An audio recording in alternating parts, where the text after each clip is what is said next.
Hi, welcome. This is your Cyberpath. We're the podcast that helps you get your dream cybersecurity job. And I'm Kip Boyle, and here with me is Wes Schreiner. We're the co-hosts, and we're experienced hiring managers of cybersecurity professionals. And this is our third video podcast. You probably know we've been doing podcasts in 2020 audio only. So now we're both audio and video. So if you want the audio version, go to anchor.fm and find us there, or whatever podcast listener you like. And if you want to watch us on YouTube, our channel, you can search for it. It's called Your Cyber Path Podcast, and that's how you can get us there. So today's the third of a 3-episode series about the way cybersecurity organizations are put together. And so what we're going to look at today is I'll let Wes tell you, because he put these slides together. They look fantastic. So Wes, what's the last part that we need to look at? It's going to be a good day today, Kip. We're going to cover the last part of a security organization. We're going to look at what is the budget, what is the staffing model, and what is the organizational model for that security organization. This is, I would say, a little more peripheral to the cybersecurity specialist finding a job, but I think there's some golden nuggets in here. And let's watch, where do we see large parts of the organization where there are large swaths of staff or large parts of your budget? Because that's where we're going to take some fresh out of school folks, and we're going to be able to use them really effectively. Oh, that's perfect. Thank you for making the connection. So the folks watching can understand, because I mean, let's face it, budget and staffing, not a very sexy topic at the first glance. So cool. Let's dig into it. So Kip, I'm going to apologize now. This is early morning recording for us. We are recording on a Saturday morning before the sun comes up, and those roosters, they are up and they are crowing. That's right. That's right. Life on the farm. When the roosters can hear crow, some songs in the background, you know the roosters are up and it's time to start your day. Man, maybe we should have a rooster crow as the intro to our podcast. I don't know. we got a podcast. We could call it Two Lonely Roosters and just go with it there. All right. Perfect. It's going to be a good day today. Let's jump in and see what we've got. I want to start by reminding you. Oh, where are we at? There we are. I want to start by reminding you that this is where we left off last week. This is very much the security organization. This is the 4 sub-organizations. This is the 15 disciplines or senior manager roles. This is the 23 services of a common service security service catalog. And then this is the teams that you might find managed by line managers inside your organization. Right. Now, I just want to remind everybody that the longest episode we've ever done was the last episode. I think it was like 55 minutes or almost an hour. And we drilled into, not at a great detail, but we looked at everything on this slide. So if you didn't see that episode, just go back one episode from the one you're watching right now, and you'll get a thorough tour of this slide right here. We're going to drill in deep in all of these in future episodes. But if you're just joining us, that's how you can learn this slide a little bit better. Check out 32, because that's going to give you a lot of the foundational background that's going to take us through the next year of conversations. So let's jump. Oh my goodness, what is this? We've got a pie chart. That must mean something. It looks delicious. So this is a staffing swagger. This is, if I had a large organization, if I had, I'm going to say couple hundred folks in my Fortune 100 security organization, this might be how I would apply my staff. Now let's look at how we read the graph. In the inside circle is the same organizational units. In that secondary circle is the same disciplines. And in that third circle is the same team names that we saw on the previous slide. It's simply sized by how many people might be assigned to that part of the organization. Oh, okay. That makes sense. Yeah, great. Thank you. So now we can see that the operations portion is about 40% of my cybersecurity organization in headcount staff. We can see that the security engineering and architecture and test is about 27%. GRC makes up about 16% of my staff, and product security is about 11%. I did leave 6% for your executive team, just because they got to have admins and keep things running. Okay, cool. All right, that makes sense. Wow. So what I think we want to call out here is in operations, it's heavily weighted on your security operations center and on your keep the lights on operations. Both of those are 24/7 operations, and both of those are great places to get started in security. And if you love the third shift, man, you're just gonna do well. There you go, right? In architecture and test, you're probably heaviest in your IT project support space and in your testing areas, right? Mm. This is your chance to get started in testing. It might be in functional testing, it might be in pen testing, it might be in uh, uh, uh, the internal threat hunting, right? That's your chance to get started in testing. Yep. And some of your first jobs are probably not going to be all that sophisticated. You're not going to have a lot of responsibilities yet, right? You're gonna you're gonna support, right? You're gonna help make sure that the people who are actually driving are going to be successful, right? So just moderate your expectations and get in there and just be helpful. That's right. We don't say this, that's not my job, and we certainly say, how can I help? How can I make this better? Right? Yeah, yeah. Even if that's a Starbucks run, to be honest with you. Once in a while. It's not about the coffee you bring, but it's absolutely about how do we add value, make this team better by being Yeah. here. Just serve, right? Just serve. Yeah, I think that's well said.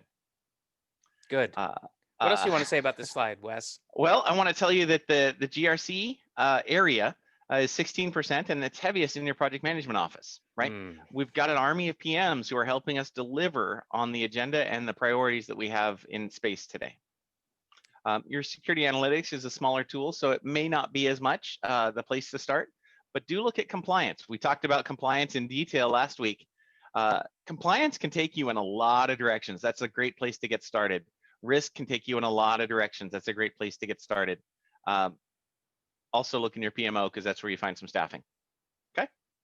In excellent. product security, it's heaviest in the services security space, right? This is a great transition job. This is the great kind of job that comes from an existing IT professional who wants to move over to product security specifically. I do want to call out a couple caveats in the chart, but before we get to that, product security at 11% is the biggest variable on this page, right? Variable Uh, in what way? Well, if you're a Fortune 100 company, you might have a 200-person organization, and product security might be 11% of your security org. Hmm. Or you might not have a security org at all, and your first security person is actually 90% product security, right? Great And so point. your security org for a smaller org might be 90% ProdSec, and yeah, we cover some compliance, right? Yeah. So we get there, and we're going to grow our organization. And I'm not saying this is the perfect picture, but this is a picture, and it's one that we think is probably verified and improved over time.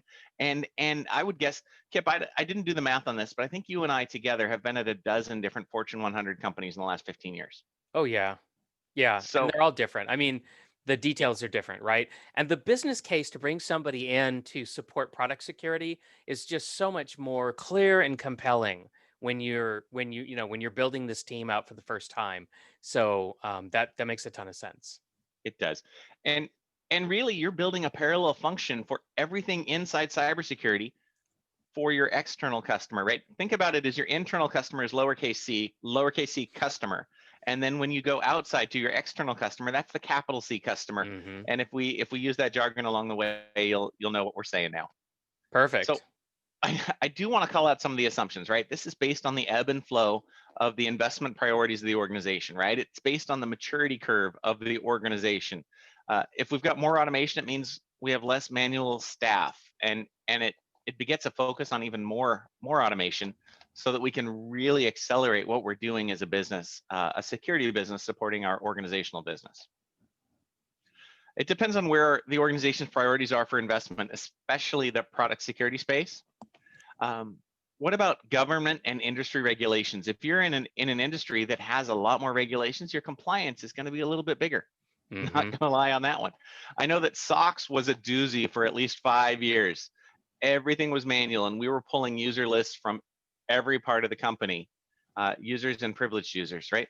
When the California CCPA privacy hit, that knocked out some companies pretty hard in 2019 and 2020, because we had to really redefine how are we doing business. Yeah. and we had to do that. So the marketplace is also going to determine how we prioritize in our investments. Definitely. And I just want to take a moment to comment on the fact that, viewers who are trying to get into cybersecurity, your heads are full of like Security Plus certifications and, how do I use a vulnerability scanner and things like that, right? These hard skills. And notice that we haven't talked about hard skills at all yet, right? We're talking about business cases and budgets and government and industry regulations and organizational maturity. And I just want to point out to you that this is the typical stomping ground, right, for a hiring manager. Like these are the things that are on our radar screen. So if you think we're distracted and not paying attention to you, well, here you go. Here's a Nope. glimpse at what might be distracting us. Those hard skills are table stakes. They better appear on your resume, and you better be able to defend them when we talk about it in the interview. But if we have to spend more than 5 or 10 minutes on it on the interview, we didn't do well. Yeah. So, all right, what else about the staffing allocation, or have you gone through it all? So this is kind of the model of how we might see staffing allocated inside our organization. The bigger places are where we might find some startup roles, and there's a lot of transfer opportunities as well. Again, this is not gospel. This is just our opinion. Let's jump to the next model, which is really your non-staff budget. This might be a healthy budgetary allocation of non-staff dollars. Now, this is the same type of chart. Blue is still your operations. Gray is still your governance. Orange is still your engineering, architecture, and test. And product security is still that yellow. I want to compliment you on the visualizations of on these two slides. I mean, I'm a very visual person, and so line after line after line of technical detail, it gets tedious, and I fuzz out after a while. But I love to explore the visualizations, and so that's just me. So I just think this is great. Thank you. Happy to, man. This is fun for me. So if we take this picture and we understand, and I realize the font size is small, so you're not going to be able to see it on the screen here, but download the PDFs and you'll be able to get all of the detail in all of its glory. But what I do want to call out here is our operations was 40% of our staff. Well, it's also 45% of our non-staff dollars. Now that's both OpEx and CapEx. Let's talk about OpEx and CapEx. Yeah. Okay. And then also, I want to clarify what non-staff dollars means. It just means money that's allocated, but that doesn't go to compensation, right? Doesn't go to salary, doesn't go to, right, any of the costs of convincing people that there's going to be paychecks and benefits. Right. This is all the things about I want to pay a firewall company to sell me their firewalls. And then I want to pay the ongoing annual maintenance contract in order to keep those firewalls operating. And then I want to upgrade another point release next year. And I need a professional services team to come in and help me do that upgrade. Right. What about staff training? Is staff training included in this area here? Or would you include that in that is such a small part of the budget. It did not hit my radar as to which one it's going to land under. Okay, well that's fine, but it also makes a point, which is that we need to train our folks, and we absolutely do. And a $3,000 tuition fee might seem like a lot, when you first join, right? You're like, oh my gosh, that's so much money. But in the big scheme of things, Wes just said it. It's like, in the big scheme of things, like $3,000 is actually going to create a lot of value if you go to school and get smart. This is based on $150 or $200 million budget. Okay. So a $3,000 tuition is not even a point in the percentage. Yep, and that's why it didn't even make it into the diagram. Okay, let's keep going. All right, so if operations is going to be 45% of our organizational size for non-staff dollars, where's that money going? Half of that is going to be your internal and external security tools budget for upgrades and renewals. It's going to be your single sign-on, your antivirus, your firewalls, your tokenization. What other tools might we spend money on? Anytime you talk to a security organization and you look at their stack of tools, you see that in most cases, forgive me for being a negative Nelly here, somebody ran free with dad's credit card. Right? Are you There are talking about 20. shelfware? Yeah, I'm very much talking about shelfware. I'm talking about more tools than we know what to do with, and they're not deployed fully, and they're not deployed fully across the organization. So if let's say, for example, I've deployed 50% of this tool's functionality, Mm-hmm. and I've only deployed it in 30% of my organization, specifically my e-commerce space, right? Multiply that. I paid for that tool to be 100% deployed across my organization. And if I'm 50% times 30%, I have 15% of my return on investment for the money I spent, right? And that is very much what we see sometimes in security organizations, especially with secondary tools.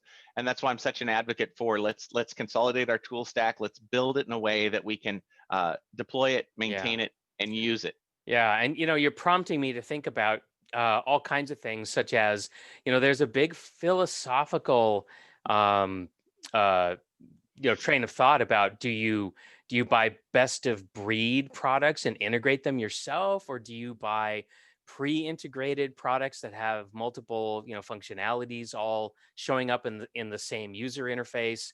I don't think there's any obvious way to go with this, but I do see a lot of conversation about what's the best choice.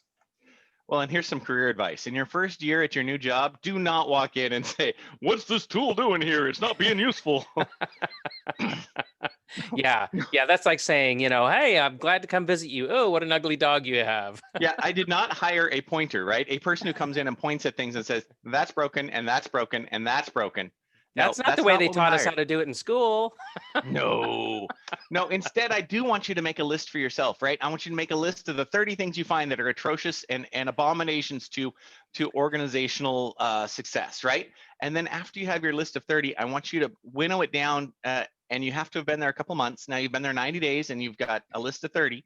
Winnow it down to the 3 things that actually are business case reasons for why I need to make a change, and then approach your manager and have a one-on-one conversation that says, "Hey, I found this thing and I'd really like to work on it in my spare time when I'm learning the other job still. Is that something I can take a run towards?" And you're Yeah. probably going to get a much more positive response with that. Yeah, show up with curiosity and show up with an attitude of helpfulness. You still might get shut down, right? That So, curiosity, there's a reason it was built the way it was, right? Somebody somewhere who's probably still sitting in the chair made the decision to build it the way we built it. And you don't want to go sideways with that person in the first week. oh my God, relationships are so important, ladies and gentlemen. Keep your relationships in good repair. It's going to take Yeah. you a year to fix the thing. It's going to take you 5 years to fix the relationship. If it can even be fixed. I mean, I got to tell you, I've been in situations where either I was in a, sideways with somebody, and the relationship had descended into depths that just, there was no coming back from. And that is just not a good place to be. Sometimes relationships are irreparable. And boy, just avoid that. And let me just say this on relationships, because, hey, we're looking at a slide about non-staff dollars and budget. Let's say about relationships, we are an organization of influence. We do not own production. We do not own the business. We don't own service to our customer. We own supporting our business, supporting our technology. And so our business is trading in ideas, trading in information, trading in thought leadership, and trading in influence. And if we are unable to influence our technology and business teams, we're going to be useless to our CEO. That's right. And then the budget, or I should say, the business case for us even existing starts to get thin. So I did one audit of one company when I swooped in as a white shoe consultant, and the CIO, I swear, he said to us, "I want to fire all of them and hire an anti-phishing campaign and call it done." Come on, man, that's not the best approach. But I So think we've that, got to figure out how our CIO and CEO can become our biggest sponsors and yeah. biggest advocates and supporters. Okay, I'm All right. sorry. I completely took over the train of But how thought, fun was that though, Kip? went That off was on a it. spur. All right, well, let's get centered again, right? Let's get recentered. So, non-staff budget allocation estimates. What else? What else do we want to say about So this? so the rest of shared services offerings is the money's going to go towards VPNs or encryptions or as a services. That's going to be your continuous automation stuff, right? Mm, We go to engineering, architecture, and test, and that's going to be 18% of your budget. Rough swag, 18%. The majority of that goes to security testing tools and scanners, right? Those are table stakes for being able to operate those tools. You've got to have them in your environment. So it's a little bit gray as to who pays for which items. Does the vulnerability scanning team own the vulnerability scanner and have the budget for the vuln scanner, or does the security tools team own that vulnerability scanner and run it? And in this case, because the vuln scanning team is sponsoring the tool, they're the ones that bring the budget. The security tools team will continue to own and operate it for them. Got it. That's the common way to do this. All right. Governance, risk, and compliance is 20%. What do you mean? How could it possibly be 20%? It's just governance, risk, and compliance. Because half of that budget goes to the risk team to prioritize and support risk remediations, right? How many times do we find a bugaboo in our technology team that absolutely has to be fixed, but nobody has the $1 million it takes to fix it? And $1 million is a drop in the bucket for what our organization spends every day, every year. But for some reason, nobody can find the $1 million it takes to fix this. Well, if the risk team can produce the 1 million, now we've called their bluff, and now it's time to make that happen. And so we do want to give our risk team arguably 10% of our overall security budget for the purpose of remediation activities across the organization. Got it. Got it. That makes sense. All right. So product security gets 17% of the budget, and that's really because they're building a parallel organization for our enterprise big C customers. All right. So that takes us to the end of staffing and budget. Now we got to look at the next tricky piece. Who does security report to? Okay, so this is good and provides fuel for a lot of after work conversations and other way more serious conversations too. This subject has actually cropped up for me as part of a legal case that I was actually brought in to work on. So some of this can get really serious. So I think the key message here is at the top, right? The organizational formal reporting structure can be designed to emphasize specific relationships to influence how groups work together within the organization, right? This is very much your business organizational theory. I just finished a master's in cybersecurity and leadership, and I'm not going to lie. One of the things we emphasized was how do we have continuity inside our organization to meet our mission that is stated outside our organization. When we have that continuity, our organization is going to be built to be more efficient and more effective. So let's take a look at each of these examples. I'm not going to drain them here. Don't worry about trying to read the whole slide here. We're going to go into a little more detail next. Here you've got the first example on the left is almost entirely linear. We're calling it linear consolidated. As you can see, all security functions roll up to the CISO, who reports to the CIO, who reports to the CEO. This can be really useful for ensuring alignment between security, technology, and risk items. This is a common model, especially in smaller organizations where it's clear I've got a linear progression. Yeah, and even in larger ones, I've seen very large, sprawling enterprises with this particular reporting structure. And I want to call out on this org picture, you can see CEO, CIO, CISO reporting directly to one another. But then you see how the line is on the left-hand side for security operations, engineering, GRC, and product security. That means that those are peers. Those four are peers to each other. I just want you to understand how to read the chart so that we can run with it. Good point. Thank you. All right. Yeah. So now we're looking at number 2, the elevated CISO, right? That CISO is now stepped up peers with the CIO. It's useful for security autonomy. If you want to be able to report to your CEO and say the CIO is not doing good things, then this is a really effective model for that, right? Yeah. It also could make it really difficult for security and technology to work together. Yeah, that's the thing about each of these 4 models is that there are pros and cons to each. And, very much so. You know, it really depends on the situation as to which one's optimized for you. And that could change over time. You could go for 10 years in a linear consolidated model, but then find that things aren't working very well. And there's some conflict in terms of prioritization. And you may need to switch over to the elevated CISO model for 10 years or so in order to clear out that, that conflict, that clash. You know, and that's probably a good comment is you use the model to accomplish the goal.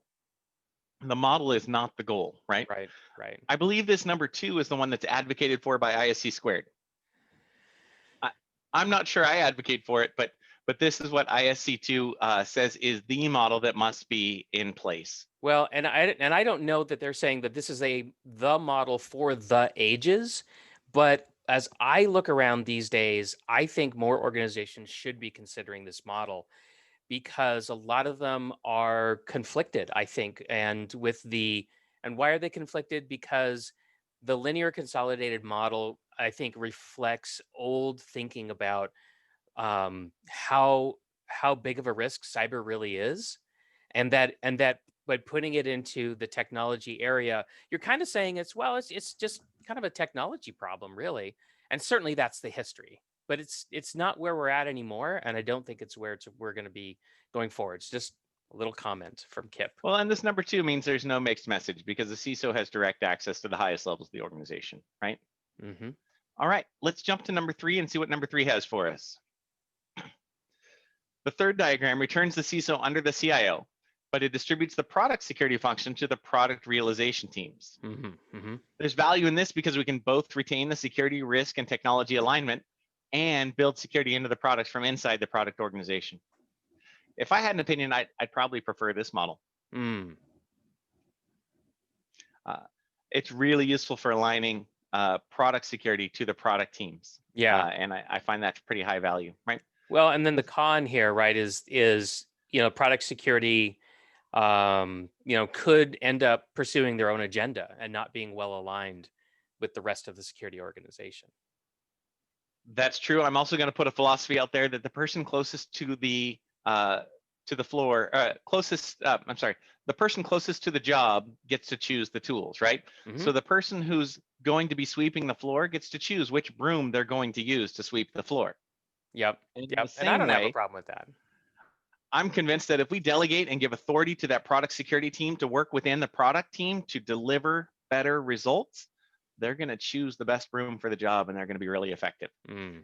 If they find they're getting stomped by feature priority instead of security feature priority, then we may want to pull them back and use a little more voice behind that to get those security features driven into the product.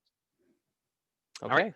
That fourth diagram is similar to the third, but it moves security, governance, risk, and compliance function out from under the security umbrella. That's your distributed alignment model, right? Mm.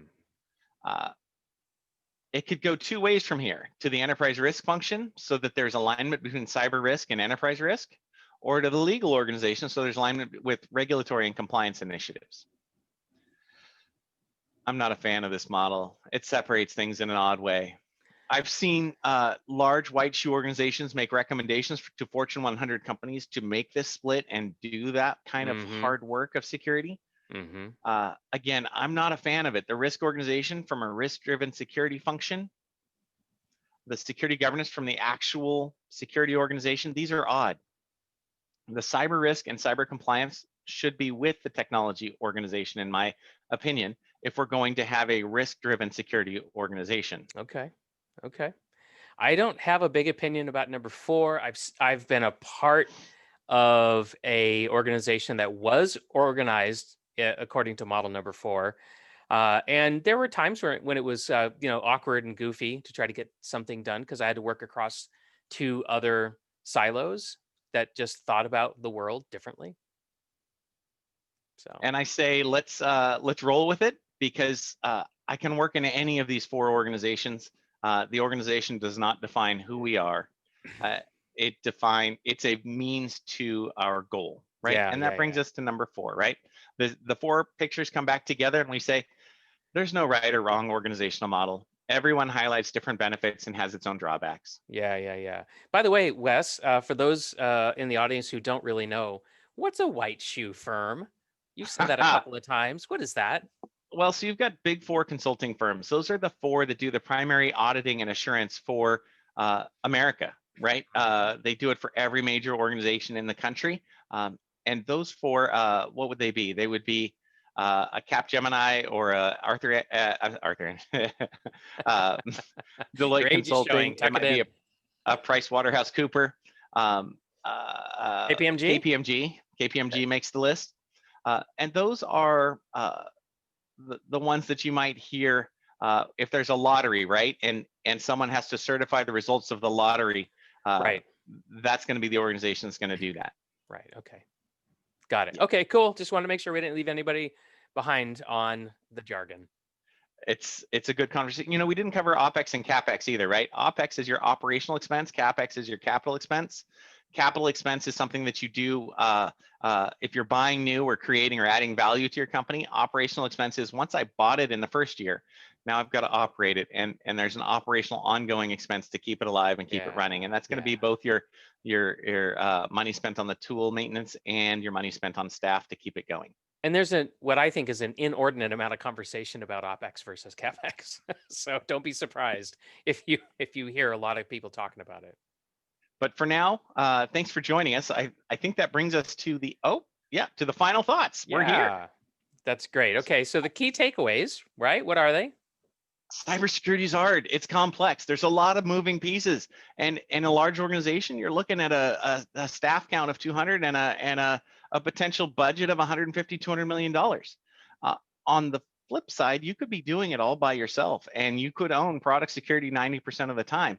And both are okay. Both are part of how we grow security at our organization. So understanding the dynamics of security across the small company, the mid-market, and the large company, it's going to help you find your dream set. As you dig in and find what's going on in there, you're going to find yourself. And when you find yourself, you found your dream cybersecurity job. Yeah, that's great. Okay. And so next week, next episode, we're going to do a deep dive, right? We're going to start really going through the organization one team at a time, right? One service at a time? I think we're going to start at organizational units. And the next 4 episodes are going to be the 4 organizational units. And we're going to bring some guest speakers in who are going to really take us, they've spent their career in that organizational unit. And they're going to take us deep into what they do and how do they do it and why it's fun. Oh, I can't wait. And Brad's up first, right? That's the plan. I'm looking forward to it. We'll see. Yeah, I'm looking forward to it as well.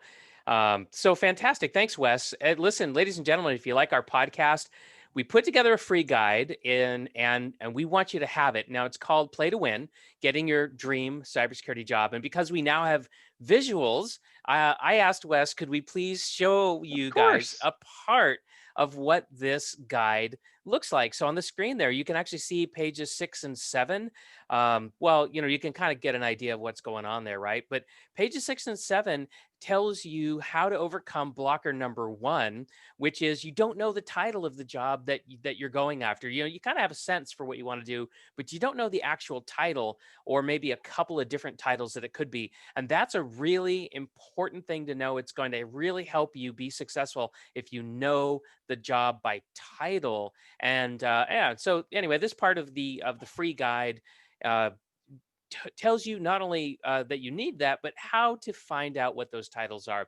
Anyway, it's just one of the 4 blockers that it talks about. If you want this, it's yours for free. Go to yourcyberpath.com/PDF and download it for yourself. We'd love for you to have it. We'd love to know what you think about it. If it's helpful, if it's missing anything, I want to know.